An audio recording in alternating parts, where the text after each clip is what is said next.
He said I wasn't invited because I'd embarrassed the family. But they didn't know the company paying for the whole party was mine. They all laughed behind my back. My dad uninvited me from my own mom's birthday party, right in front of everyone. You don't have a real job, Sophia. You'll just bring shame to your mother. That's what he said, out loud, at the dinner table, with my siblings nodding like puppets. If you felt that burn, hit the like button. Subscribe for more stories that flip the power script. You won't believe how this one ends.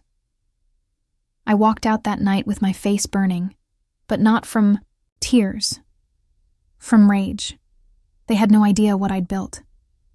I never told them I owned anything, never showed the app I launched, never shared a single screenshot of the deals I'd closed while they were mocking me for working from coffee shops. My sister Emily once joked I was just playing Office on Wi-Fi. They didn't know I had a full team, employees, a global client list. But the thing that hit the hardest? Mom stayed quiet. She didn't defend me, just sat there in her silk blouse, sipping wine, pretending not to hear the words her husband threw at her own daughter. Fine. I decided right then. I'll still be there for her party.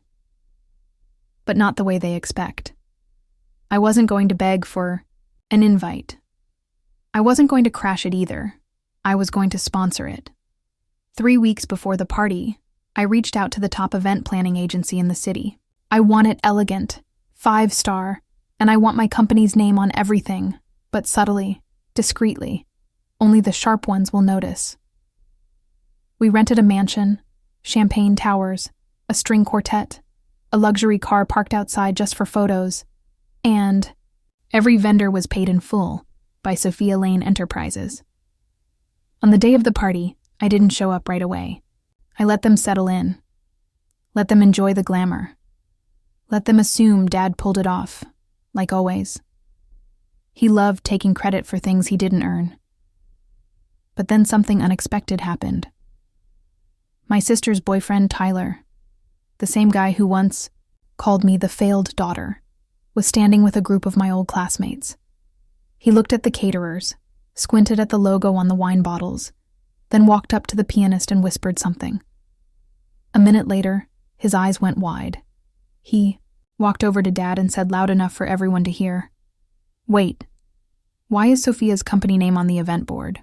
And then he turned around, spotted me walking in through the garden gates, heels sharp, dress sharp, and truth even sharper, and blurted, "Dude, that's my girlfriend's boss."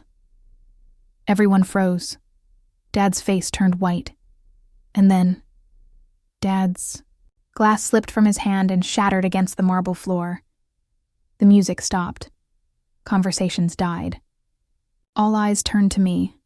The failure, the embarrassment, the one who wasn't invited. I didn't flinch. I walked in like I owned the place. Because I did. Every fork, every flower, every stupid Instagram wall they were taking pictures in front of, paid by me. And now, everyone was starting to realize it. Tyler rushed over, fumbling for words. I didn't know you run SLE Tech, the app that just hit Forbes?" I gave him a smile, but it didn't reach my eyes. "Yeah, the same Wi-Fi project your girlfriend made fun of." Emily turned red. "You're lying. You can't be her boss." "I hired Tyler 6 months ago," I said, loud enough for Dad and everyone else to hear. "Check his email. Who signed the contract?" Tyler looked away. He knew. Dad's jaw clenched. "You think money makes you someone?" "No," I said. "But the way you all treat people when you think they have nothing, that's what makes you no one." Mom finally stood up. "Sophia, why didn't you tell us any of this?" I stared at her. "Would it have made a difference? You didn't stop him from humiliating me. You just watched." She looked down, but didn't speak. Then came the twist I didn't expect. Uncle Mike stepped forward holding a drink. "Wait, Are you the investor that just bought my firm's software rights? I nodded once. Congratulations, Mike. You now work under my company's license. You could feel the room shift, the tone, the whispers. The same cousins who rolled their eyes at me at family dinners now looked like they were calculating how to be my friend. It was disgusting. Dad turned to me again, voice sharper this time. You went behind our backs and did all this? No, Dad, I said, stepping closer. I warned you. For years. You just didn't listen. And just when I thought it couldn't get more intense, someone else entered the conversation. It was Logan, my ex. The guy who cheated on me with my cousin, now dating her publicly. And guess what? He was holding a glass of champagne with my logo etched into the glass. He walked up, smirking. Guess I picked the wrong cousin. I looked him dead in the eye. You picked the wrong life. And then, the crowd gasped. Logan's smirk vanished. His hand tightened around the glass, but he didn't say a word. For the first time, he looked humiliated. Exactly like I had felt the night he dumped me over text and announced his new relationship with my cousin Rachel during a family dinner. Rachel, by the way, was standing behind him now, arms crossed, glaring at me like I was the villain for succeeding. You really think you're better than all of us now, Sophia, she snapped. I turned to her slowly. No, I don't think I'm better. I just stopped letting people like you make me feel small. She laughed bitterly. You were always the weird one, hiding behind your laptop. No one took you seriously. Exactly, I said, my voice calm but razor sharp. And while you were busy mocking me, I was building the very company that's now paying for this overpriced party and your boyfriend's salary. Logan looked away. The silence was delicious.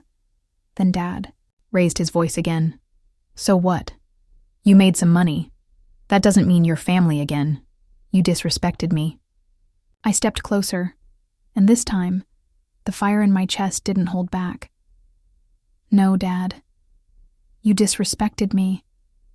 You banned me from Mom's party because I didn't fit into your perfect little image. Because I didn't wear a name tag you could brag about. I was never good enough for you, until now, when my name carries weight. The room was so quiet, you could hear the ice clinking in the untouched drinks. But then came another twist. My younger brother Max, the one person I thought still saw me as a sister, stepped forward and said something that hit me harder than Dad ever did. Sophia, you could have helped us sooner. You didn't have to show off like this. I blinked. Show off? Max, you all cut me off. You laughed when I struggled. You uninvited me. What part of this night was supposed to be about helping you? He looked down, ashamed, but the damage was done. My heart cracked a little. Even he didn't get it. And then, finally, Mom walked toward me. Not fast. Not smiling. Just tired. Her voice was soft.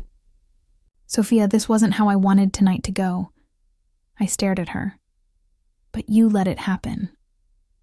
I know, she whispered. And I'm sorry. For a second, I wanted to believe her. I really did. But then Dad spoke again from behind her. She's just using you, Claire. Don't fall for this. It's a power play. I looked my father in the eye, every ounce of pain and betrayal boiling up. I didn't come here to play games, Dad.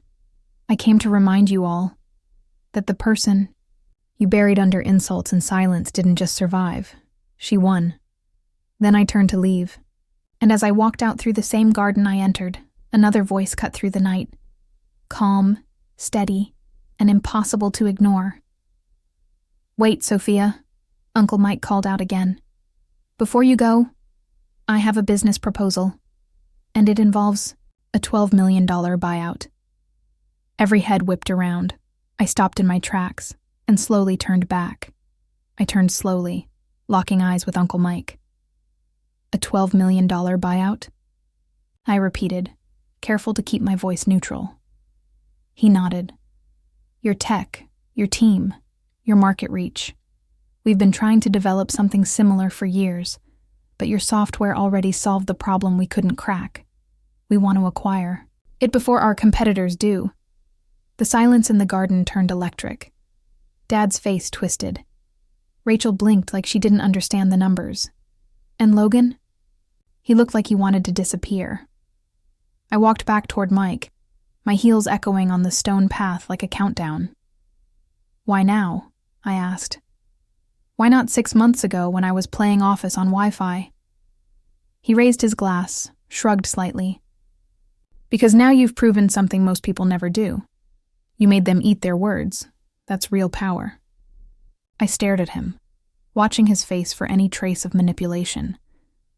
But I didn't see mockery. I saw respect. The kind that only comes after someone wins when they weren't supposed to. "Send the details to my assistant," I said, turning slightly. "But tell your board it's not going to be cheap. I'm not just selling tech, I'm selling the pain it was built on." Gasps rippled through the crowd again.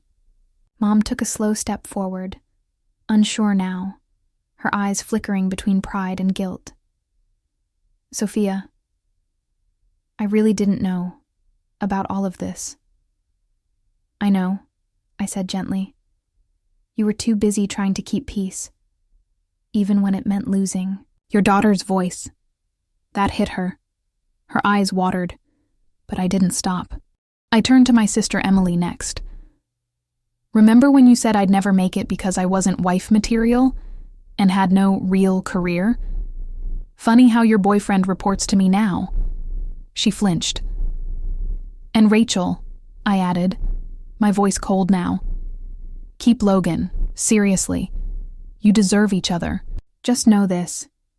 He applied for a job at my company 2 months ago. HR flagged his name. I personally declined him." Rachel's mouth fell open. Logan looked like he'd been slapped. Tyler, who had stayed quiet since calling me boss, suddenly spoke again. "I didn't know it was your company. I'm sorry for how I treated you before." I stared at him. "You only respect people once they sign your paycheck. That says everything." Then I finally looked at Dad. And this time I wasn't angry. I was finished.